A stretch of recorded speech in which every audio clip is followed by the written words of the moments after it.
देश को जो मॉडर्नाइज करने का काम उन्होंने किया, ऐसे प्रधानमंत्री मैं समझता हूँ बहुत से हुए हैं, लेकिन इनके मुकाबले में जो प्रोग्रेस थोड़े से अरसे में जो की है देश ने, मुल्क ने, जितना आज डिजिटलाइज की बात करते हैं, ये सारी इनकी कंट्रीब्यूशन है, ये सारी दुनिया जानती है। और साथ में तकलीफ का विषय यह है कि एक आदमी के साथ और देश के साथ बड़ा विश्वासघात हुआ उस समय कि उन्होंने विश्वास समझ के एक औरत को बुला लिया, तो जो इस किस्म का मैं कहता ब्लास्ट किया गया कि बुरी ब्रूटल तरीके से हत्या कर दी इतने बड़े नेता की, ये सबसे मुश्किल की बात थी देश के लिए। और मैं समझता हूं कि उस समय दोबारा और रिपीट हो रहे थे प्रधानमंत्री, लेकिन मुकद्दर उनका नहीं था और देश का भी मुकद्दर कमजोर था, जिसकी वजह से वो हमारे बीच से चले गए। आज भी वो जिंदा होते, आज भी देश में काम कर रहे होते, तो ये बहुत तकलीफ का दिन है वो। इसलिए हमने सबने श्रद्धांजलि अपने मन से, अपने दिल से, सारे लोगों ने, जो हमारे कांग्रेस जन हैं और जो नहीं भी है, उन्होंने भी आके सहयोग किया और दफ्तर में आके श्रद्धांजलि दी। उनकी आत्मा को शांति मिले, परिवार को ताकत मिले, जो परिवार इस समय मुल्क में लड़ाई लड़ रहा है। मैं समझता बड़ी मजबूती के साथ मुल्क के साथ वो खड़ी रहा परिवार। मैडम सोनिया गांधी जी ने इतनी बड़ी सैक्रिफाइस, जो छोटे छोटे बच्चे और फिर मुल्क को सब कुछ जोड़ना, पार्टी को संभाल के रखना, पार्टी को बनाना, जो उन्होंने काम किया है। और फिर एक उन्होंने सरकार भी बनाई बड़ी देर के बाद, चेयरपर्सन रही, घर से कोई आदमी प्राइम मिनिस्टर, जहाँ आज जो बातें करते हैं कि हमारे उन्होंने फैमिली ने तो राज किया ही नहीं। फैमिली ने तो मैं कहता हूँ स्ट्रगल की है, संघर्ष किया है, देश के साथ खड़े रहे। और ऐसी फैमिलियां सारी होनी चाहिए। आप भी अपनी फैमिली को ऐसा बनाने की कोशिश करें ताकि मुल्क के साथ खड़े हों हर हालात में, जितनी भी तकलीफ हो तब भी मुल्क के साथ खड़े हों। अदरवाइज लोग भाग जाते हैं। कितने बड़े बड़े नेता जिन्होंने पूरा माल खाया, बहुत अपनी शोहरत ली, शोहरत बनाई, इस मौके पे भाग के चले गए, नुक्स निकालना शुरू कर दिए। जितने समझदार वो हैं, और अगर वो बड़े समझदार कुछ लोग होते, आज खजली हो रही है कहीं, खजली। मैं कहता ना जमीन उनको जगह दे रही है ना आसमान दे रहा है। वो ऐसे घूम रहे हैं जैसे शदाई घूमता है। तो कहने का मकसद है कि जिस तरीके से इस फैमिली ने मुल्क को पकड़ा हुआ है, तो आने वाली सरकार है, कि हम कह सकते हैं सरकार भी इनकी बनने जा रही है। सरकार बनेगी और बड़ी शानदार सरकार होगी, जो लोगों को तकलीफें मिली हैं राहत मिलेगी, और जो लोकतंत्र की हत्या हुई है उसको ताकत मिलेगी दोबारा की, लोकतंत्र बहाल हो, मजबूत हो। और जिन्होंने इसको खराब किया है, आज के दिन पे ये बड़ी सबसे बड़ी श्रद्धांजलि होगी कि जो बची हुई सीट्स हैं, बचे हुई कॉन्स्टिट्यूंसीज हैं, जो अभी इलेक्शन होने हैं, वो इसी श्रद्धांजलि को याद करते हुए सारे कांग्रेस को वोट डालें और इंडिया अलायंस को वोट डालें, जहाँ भी कैंडिडेट खड़े हैं, ताकि जो वो लोग कहते थे 400 से पार है, उनका जो सपना तो 19 के इलेक्शन में ही खत्म हो गया था। जो फर्स्ट फेज थी, तो सेकंड फेज में और मजबूती थी, थर्ड में और दी, अब तो मजबूती ऐसे बढ़ रही। मैं सोचता हूँ कि अगर इलेक्शन जिस समय हमने लड़ा, अब लड़ा होता तो कम से कम वो बंदा सिर के बाल नहीं रहने देता, सड़क में खड़ी होकर उखाड़ लेता था, जो हालत होनी थी। क्यों? इस समय हालात, लोगों ने सोचा भाई पता नहीं कोई नेता खड़े होंगे भी होंगे, लोग तैयार थे, लेकिन नेताओं को देख रहे थे कि कौन आदमी, कौन लीडर, कौन पॉलिटिशियन खड़े होंगे। लेकिन लोगों ने पूरा सहयोग किया, और जितने भी जो फेजेस हुई हैं, बड़ी शानदार फेजेस हुई हैं।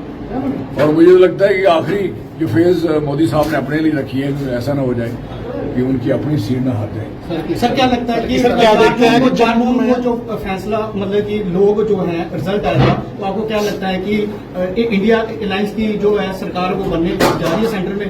बिल्कुल कोई दो राय नहीं, आप बड़ी सही सोच रहे हो। ये आपका ही रिजर्व है, आप सारे लोग घूमे और मीडिया वाले जमीन पे देखा है आप, और आपने निचोड़ निकाल दिया। ये कुछ भी नहीं निकाले, लेकिन आपका निचोड़ जो मीडिया मेरी तरह छोटा मीडिया वो सारा ही ईमानदारी से जो काम किया जिन्होंने, बड़ा बड़ा मीडिया तो अभी थोड़ा सा हिला है, अभी हिला है, लेकिन छोटा मीडिया इंस्टाग्राम अपने अपने मोबाइल अपने अपने चैनल जिन्होंने छोटे छोटे बनाए हुए हैं, शाबाश है कि आप लोगों ने बड़े तगड़े तरीके से जो जवाब सरकार को दिया है और सही दिया है, तो ये सरकार तो बननी है। सर जम्मू कश्मीर की बात करें, भारतीय जनता पार्टी ने उन नेताओं का समर्थन दिया है जिन्हें कभी वो कश्मीरी हुक्मरान कहते थे, और खुलकर बैठ को वोट डालने की अपील घाटी में की जा रही है, और उन्हीं नेताओं के हक में बोल रहे हैं जिनके खिलाफ पहले कभी बोल के वोट मांगा करते थे। अब उनको बैठ खुद ही पड़ जाएगा, अब बजेगा उनके पीछे चौका लगेगा, उनका पूरा हाथ होगी खराब। ये बात समझनी चाहिए। जम्मू बर्बाद, देखो जम्मू तो इन्होंने टोटली बर्बाद किया जी। कश्मीर में हिम्मत नहीं पड़ेगी एक बंदा भी जी, कोई भी उम्मीदवार नहीं है, और जिन्होंने जहां इन्होंने उम्मीद सोची कि जहां वोट ले लेंगे, उनका किए कुछ नहीं, तो वोट कहां से देने थे लोगों को। लाल सिंह जी, क्या आप जानते कि 4 जून को रिजल्ट आएगा, तो लोगों ने अपने अपने तौर के ऊपर शर्तें लगाने, कोई कह रहा है कि चौधरी लाल सिंह 20,000 वोट से जीतेंगे, कोई 50 पड़ जाएगा, अब बजेगा उनके पीछे चौका लगेगा, उनका पूरा हाथ होगी खराब। ये बात समझनी चाहिए। जम्मू बर्बाद, देखो जम्मू तो इन्होंने टोटली बर्बाद किया जी। कश्मीर में हिम्मत नहीं पड़ेगी एक बंदा भी जी, कोई भी उम्मीदवार नहीं है, और जिन्होंने जहां इन्होंने उम्मीद सोची कि जहां वोट ले लेंगे, उनका किए कुछ नहीं, तो वोट कहां से देने थे लोगों को। लाल सिंह जी, क्या आप जानते कि 4 जून को रिजल्ट आएगा, तो लोगों ने अपने अपने तौर के ऊपर शर्तें लगाने, कोई कह रहा है कि चौधरी लाल सिंह 20,000 वोट से जीतेंगे, कोई 50 से, कोई 1 लाख के, आखिरी करके इस तरीके के जो है लोग कयास लगा रहे हैं। आप अपने मुंह से ही बता दीजिए कि आपका जो 4 तारीख को रिजल्ट आएगा तो आपकी जीत है। हम बड़ी ईमानदारी से, बड़ी साफगोई से कहना चाहेंगे कि हम इलेक्शन जीत चुके हैं। संदूकड़ी में हमारी जीत पड़ी हुई है, उसकी सुरक्षा और रक्षा के लिए हमारे नौजवान सोल्जर, हमारी पार्टी के हमारे लोग वहाँ बैठे हुए हैं और मुकाबला कर रहे हैं कि हमारी वो फेयर काउंटिंग में हमारा रिजल्ट, फेयर रिजल्ट आएगा, और हम सारे लोग, हमारी पार्टी और मैं इसमें कामयाब होंगे उधमपुर डोडा कॉन्स्टिट्यूंसी में, और बड़े अच्छे मार्जिन से हमारी ये सीट निकलेगी।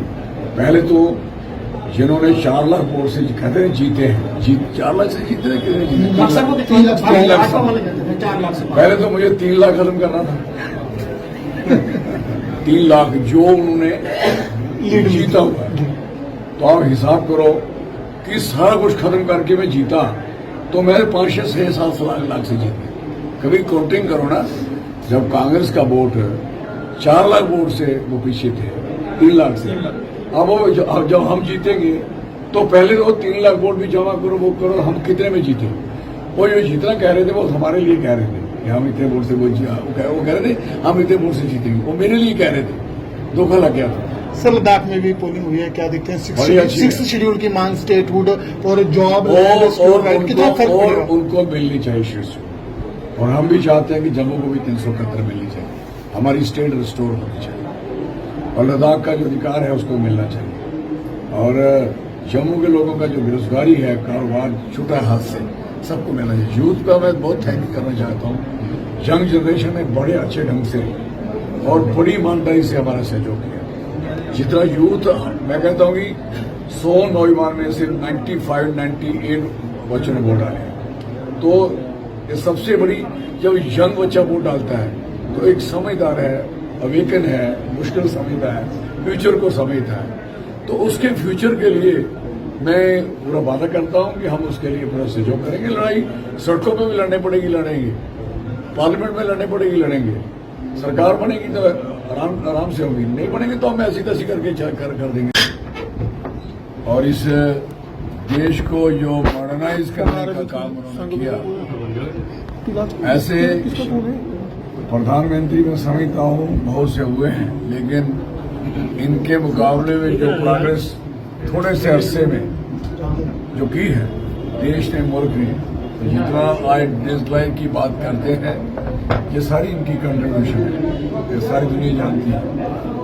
और साथ में तकलीफ का विषय यह है कि एक आदमी के साथ और देश के साथ बड़ा विश्वासघात हुआ उस समय कि उन्होंने विश्वास समझ के एक औरत को बुला लिया।